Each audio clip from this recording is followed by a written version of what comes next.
Beyond just a mom, how ideas build relational capital at home. They sold you a story about relevance, that your ideas only matter when spoken in fluorescent-lit conference rooms. That influence requires an office badge and a commute. The business press celebrates the billion-dollar exit while ignoring the most efficient economic unit ever designed, the household with proximity, trust, and zero middle management. The living room economy isn't emerging. It already exists. You're standing in it. What you're witnessing is not a trend for mothers who want something on the side. This is the quiet redistribution of economic power from institutions back to individuals who control the one asset corporations cannot replicate: relational capital, the ability to influence purchasing decisions, shape worldviews, and architect culture from the domestic headquarters. Let me explain what the market is beginning to understand. The asset you already own. Traditional business models worship scale. Venture capitalists chase growth curves. Silicon Valley builds for millions of users.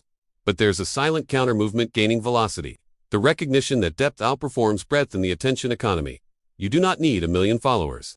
You need 12 people who trust you completely. This is not motivational rhetoric. This is portfolio theory. The family unit represents the highest trust environment in modern commerce. When you recommend something to your partner, your sister, your neighbor, at the school gate, the conversion rate approaches 90%.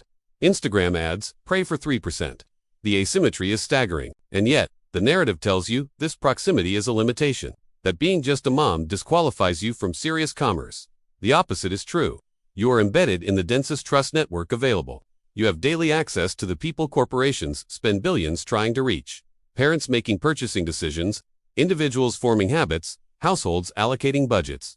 The question is not whether you have leverage. The question is whether you recognize it as leverage. The shift from executor to architect. Here is the identity migration that separates the present from the future. Most mothers operate as executors. They implement systems others designed. They purchase products marketers sold. They repeat advice doctors prescribed. They are supremely competent at execution. The house runs because they run it. But something fractures in that model. Execution alone does not build equity. You can manage a home for 20 years and emerge with no portable asset, no intellectual property, no economic sovereignty. Just the muscle memory of logistics. The architects think differently. They ask, what system am I building? What knowledge am I creating? What asset accumulates while I work? When you test a new method for getting your child to sleep and document what worked, you are not just parenting, you are conducting user research. When you solve a problem, no product addresses, and you share that solution, you are not being helpful. You are validating market demand. When you translate complex information into language your community understands, you are not dumbing it down. You are building distribution. These are not metaphors. These are the exact functions. Businesses pay employees 6 figures to perform: research, product development, communication strategy. The difference is that you own the output. No employer extracts the surplus value. No corporation owns the intellectual property. The asset you build accrues entirely to you. This is the shift.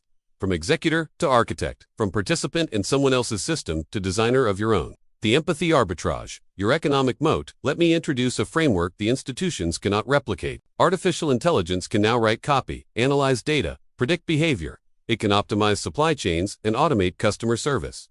But it cannot simulate lived experience. It cannot feel the specific frustration of a toddler's sleep regression at 3 in the morning. It cannot intuit what a mother needs to hear when she's drowning in contradictory advice. This is not a sentimental observation.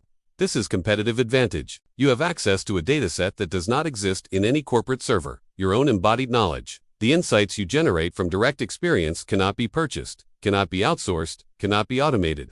This is what I call the empathy arbitrage, the gap between what businesses think your demographic needs and what you actually know they need. Every time you solve a problem for yourself, you are simultaneously solving it for thousands of others. Every time you articulate something previously unnamed, you create semantic real estate. The first person to clearly define a problem owns the solution space. Consider the trajectory. You experience a gap in the market. You create a solution. You share that solution. The people in your trust network adopt it.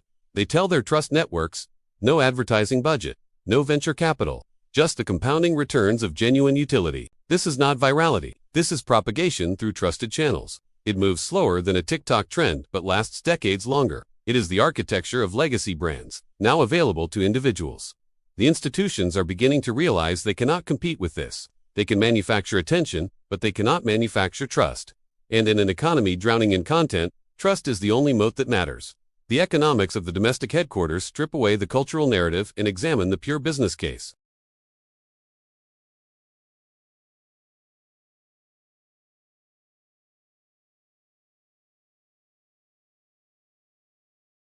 Infinite flexibility. You can work at midnight or dawn. You can pause for the school run and resume during nap time. No commute devours your margins. Built-in beta testers.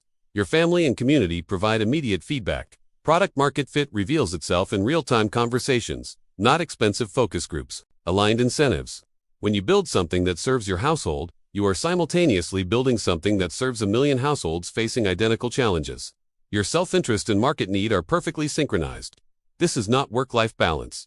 This is operational efficiency. The corporate world segments these functions. They separate the research department from the product team from the marketing division. They build silos and then spend fortunes trying to integrate them. You are all three functions. The insights flow without friction. The iteration cycle is measured in hours, not quarters. When you recognize your home as a business headquarters rather than a constraint, the entire equation transforms. The laundry is not an interruption. It is the evidence of lived experience that informs your next insight. The noise is not chaos. It is market research happening in real time. You are not working despite being home. You are working with the unfair advantage of being home. The infrastructure of thought. Let me address the physical environment, because infrastructure shapes output. To architect from a quiet room, you must signal to yourself that intellectual work is occurring. The brain responds to environmental cues. When your workspace looks like domestic chaos, your thoughts follow that pattern. When you create boundaries, even subtle ones, the quality of your thinking changes. I use a specific tool for this, the Luptum 1917 hardcover notebook. Not because I am precious about stationery, but because writing by hand forces slower, deeper processing. When I open that particular weight of paper, my brain knows. This is where strategy happens. This is where I architect, not execute. You need your version of this signal. It might be noise-canceling headphones that create sonic boundaries in a loud house. It might be a lamp that you only turn on during focused work, training your mind to enter a different state. It might be a physical timer that segments your day into contained periods of depth. This is not luxury. This is capital expenditure. When you invest in the infrastructure of thought, you are not indulging yourself. You are professionalizing your headquarters. You are respecting the work enough to create conditions for excellence. The return on this investment is geometric. Better thinking compounds. Clarity leads to better decisions, which lead to better outcomes, which create more resources to invest in deeper thinking. You are building a cognitive flywheel. Treat your environment as an operating system, not a backdrop. Every element either supports your work or degrades it. Choose accordingly.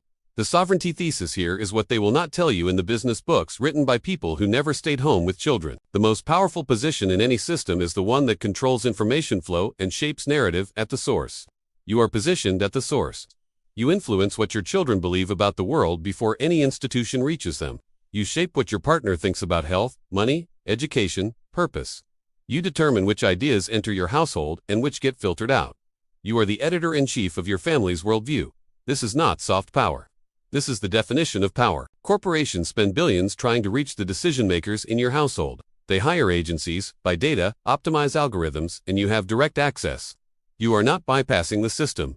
You are the system. When you start treating your ideas as assets, something fundamental shifts. You stop seeking permission from external validators. You stop waiting for someone to give you a title that legitimizes your expertise. You recognize that expertise is not conferred. It is built through repeated problem solving and then articulated for others. Every time you solve something and share it, you are not being helpful. You are accruing intellectual property. You are building a body of work. You are establishing authority. The institutions will eventually recognize what you've built and try to acquire it. They will offer you book deals, speaking engagements, consulting contracts, not because you left the home to prove yourself, but because you stayed and built something they cannot replicate. This is the sovereignty thesis. You do not need their validation. You need your own standards and the discipline to meet them. The vision, headquartered here, so let me reframe your daily reality. When you stand in your kitchen at dawn before anyone else wakes, you are not just making coffee. You are claiming space for strategic thinking. When you sit with a notebook while your children play nearby, you are not squeezing in work. You are modeling that ideas have value. When you test a new approach to an old problem and it works, you are not figuring things out. You are conducting research and development. The laundry and the noise and the interruptions are not obstacles to your work. They are the texture of the life that generates your insights. They are the proof that you are embedded in the exact context that gives your ideas. Wait, you do not need to escape your circumstances to build something meaningful. You need to extract the value already present in your circumstances and make it portable. The quiet empire is built in moments, between obligations and margins, by people who understand that scale is not the only path to significance, that influence does not require platforms, only clarity, that wealth is not just capital, but the sovereignty to architect your days according to your own design. You are not just a mom. you are headquartered here, and the world is slowly realizing that is a position of extraordinary power. Disclaimer: this content is for educational and informational purposes only, and does not replace consultation or assistance from a professional. Always consult a qualified professional for any questions related to finance, business, or investments.